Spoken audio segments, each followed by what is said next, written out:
Oke guys, ini malam hari ya. Saya masih bersama Mas Datu. Kita coba untuk nyalakan ini button startnya. Tombol tuas kopling kita tekan. Kemudian kopling sih. Bukan kopling lah, rem ya. Rem kita tekan, kemudian kita pencet. Seperti itu ya. Nah, oke. Kita akan mundur ya. Nah, kalau mundur ini sudah muncul kamera belakang. Cukup terang. Ya, itu. Cukup terang ya. Jangan pakai cahaya dah.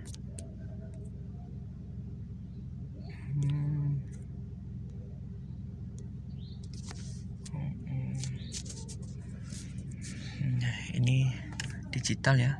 Dan di sana itu, itu ada reflektor untuk speedometer ya. Di sana itu. Ya. Aslinya layarnya di LCD-nya di bawah sini. Kemudian terpantulkan ke sana. Ya. Kemudian ini sportif sekali ya. Bentuknya ini bisa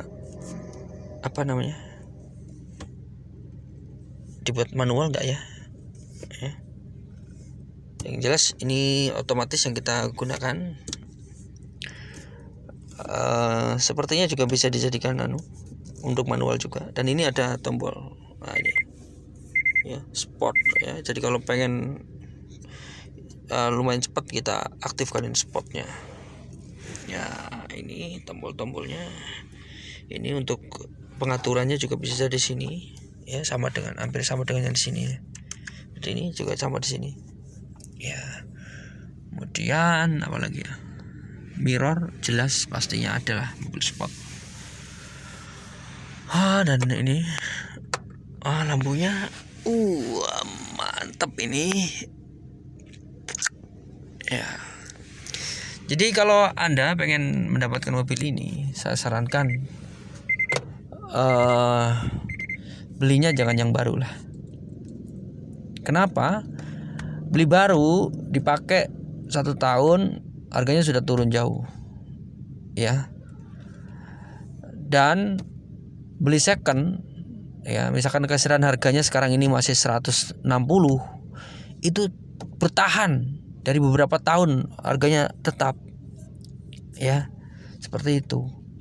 Tapi kalau kita beli dealer, itu mesti pajaknya mahal ini Eropa. Itu tips untuk membeli mobil Eropa. Kita jangan beli langsung di dealer, tapi belinya kita itu belinya di perorangan saja yang dijual ya. Jadi kita tidak akan membayar pajak untuk penjualan ya, karena mesti barang impor ya, mestinya pajaknya besar ya.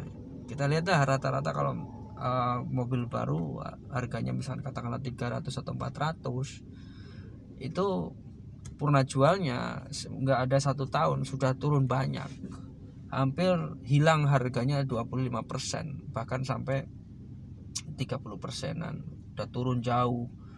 Nah, sementara kualitas barang juga belum begitu ada banyak perubahan ya, seperti itu.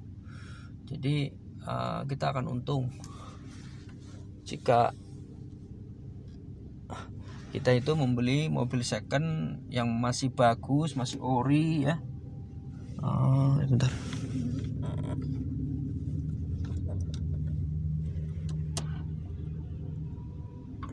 Oke. Ya, masih bagus, tapi harganya itu sudah jauh di bawah karena kita tidak membayar pajak untuk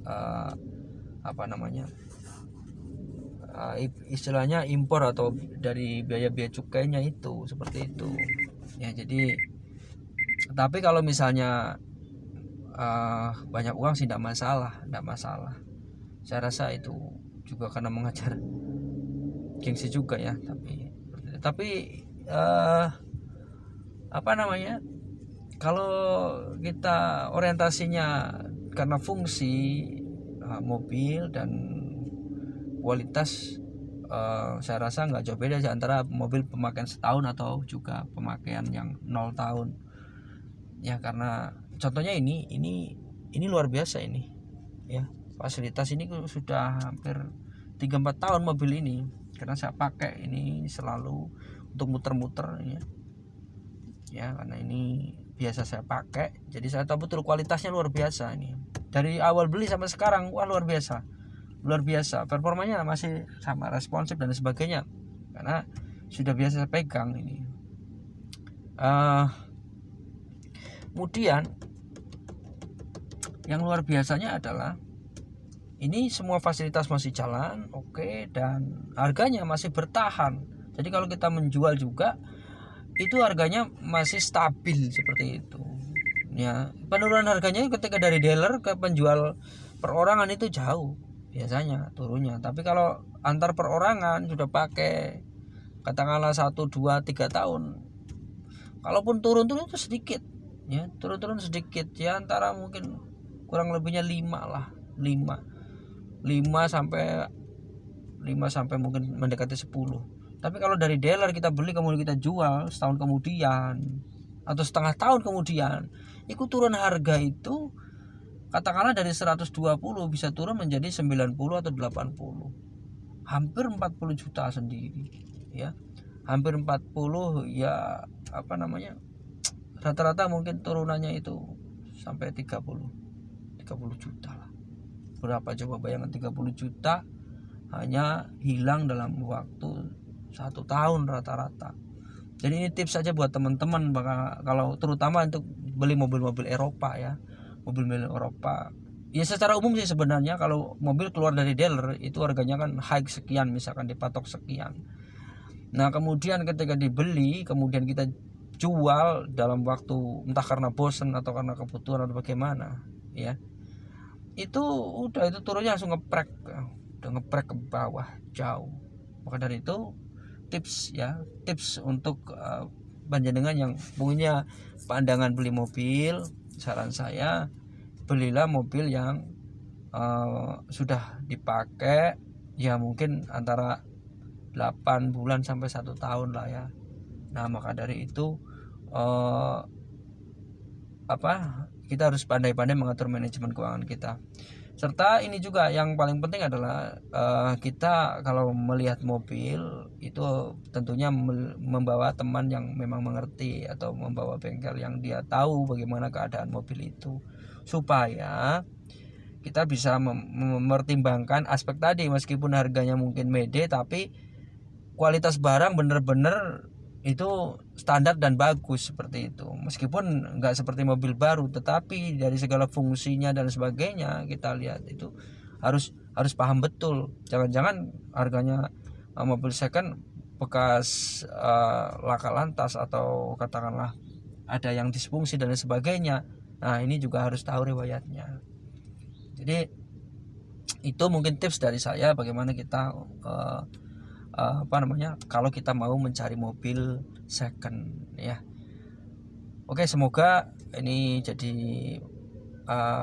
pemikiran. Oh ya, satu lagi suku cadang diperhatikan. Jadi kalau bisa kita juga memperhatikan mobil yang sekiranya memiliki suku cadang yang sudah umum di pasaran, mudah didapat ya, harganya juga mungkin kita sudah tahu atau mungkin tidak terlalu high begitu dan mudah didapat.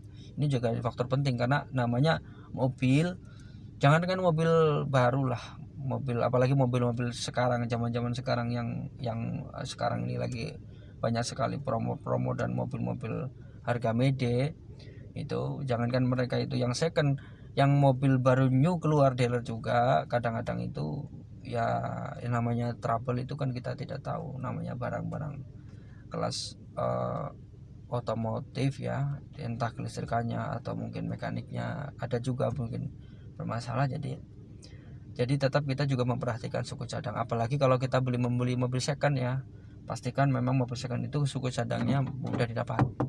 Oke, sekarang kita akan lanjut lagi ya berjalan. Sip. Oke, sekian dulu dari saya. Terima kasih. Assalamualaikum warahmatullahi wabarakatuh. Jangan lupa like, comment, subscribe channel ini. Terima kasih. Mobilnya nyonya enggak?